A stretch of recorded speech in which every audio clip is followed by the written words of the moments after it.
Welcome back to Tessa's Table. Today's maple mustard sweet potato chicken skewers recipe is sponsored by the North Carolina Sweet Potato Commission.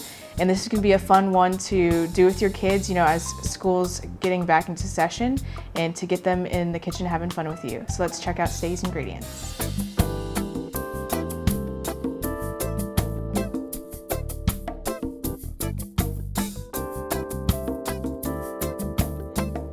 All right, so let's get going on our maple mustard sweet potato chicken skewers. And as I mentioned, this is going to be a kid-friendly focused recipe, so it's really tactile that your kids are gonna have fun getting in the kitchen, putting together their custom skewers to be able to taste.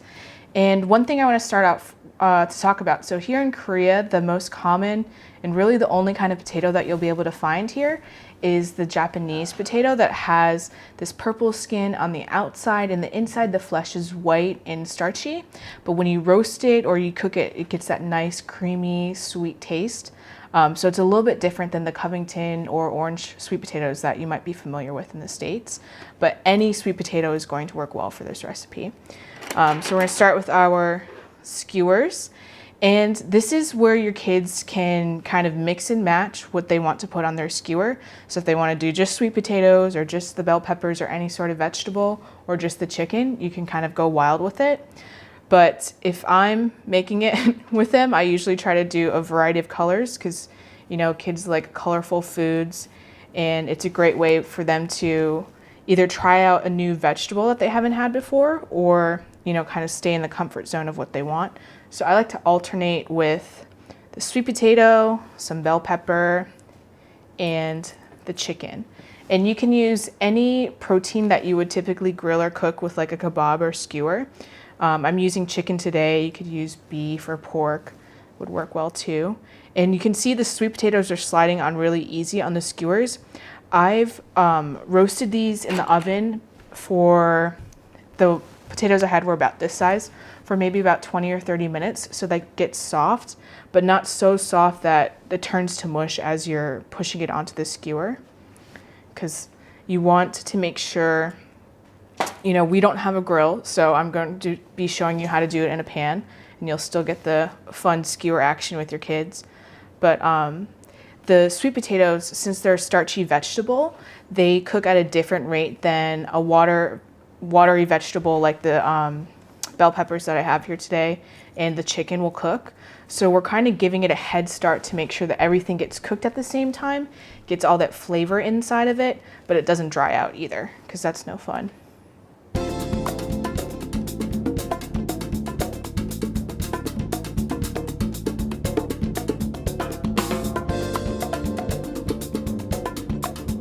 All right, so we're going to marinate our kebabs next before we put them in the pan.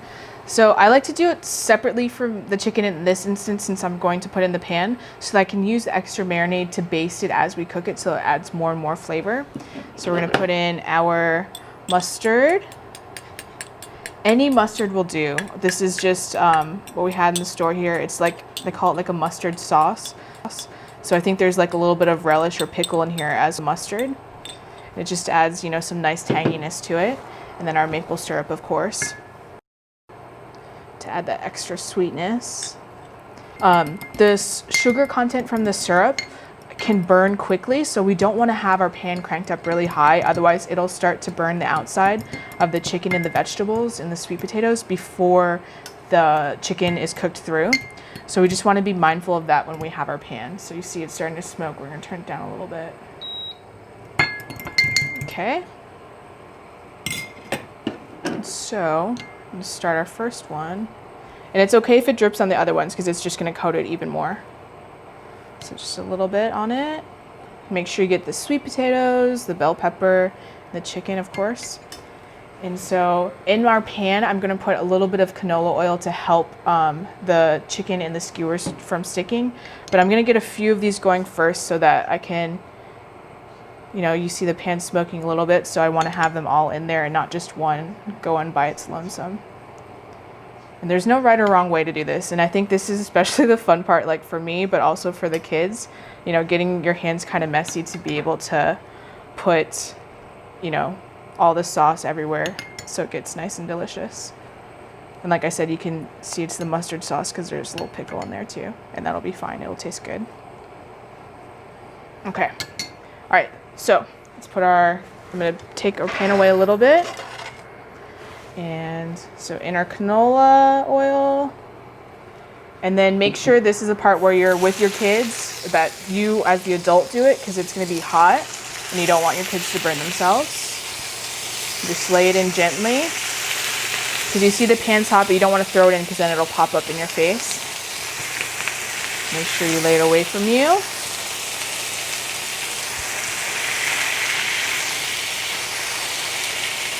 Kind of coat it in the sauce there.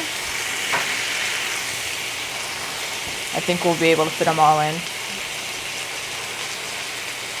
And so now that I've put a lot of, the relatively cool items in our pan, it started to lower the temperature a little bit.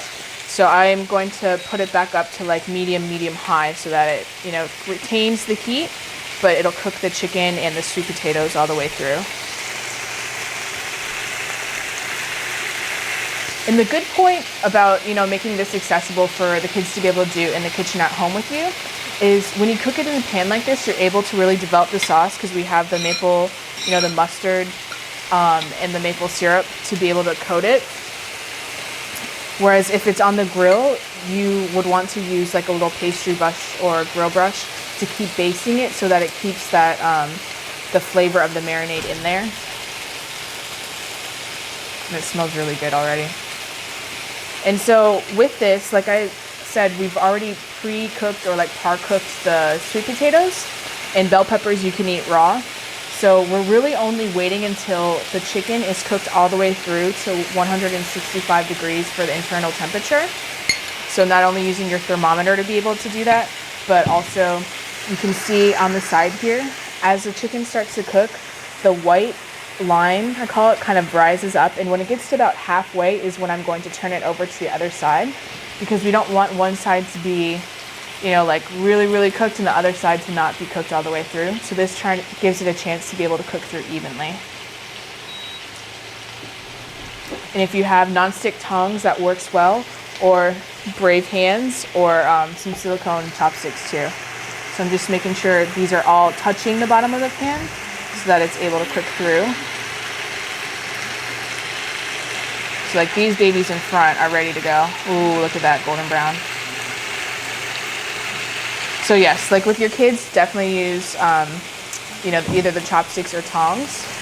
But this, since I'm pretty comfortable with the temperature of this, I'm gonna go ahead and turn it.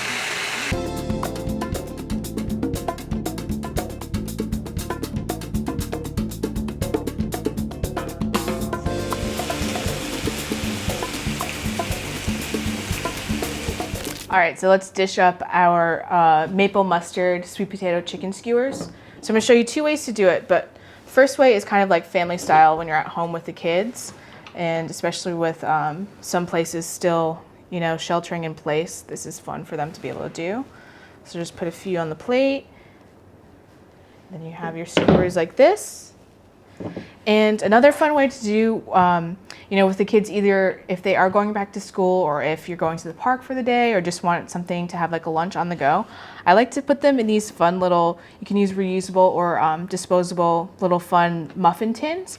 And I found these cute little toothpicks, little animal toothpicks, so that way, your kids can still partake in the skewer fun, but making it a even more portable option if they don't want to have it on the skewer. Thank you so much to the North Carolina Sweet Potato Commission for sponsoring today's maple mustard sweet potato chicken skewers recipe.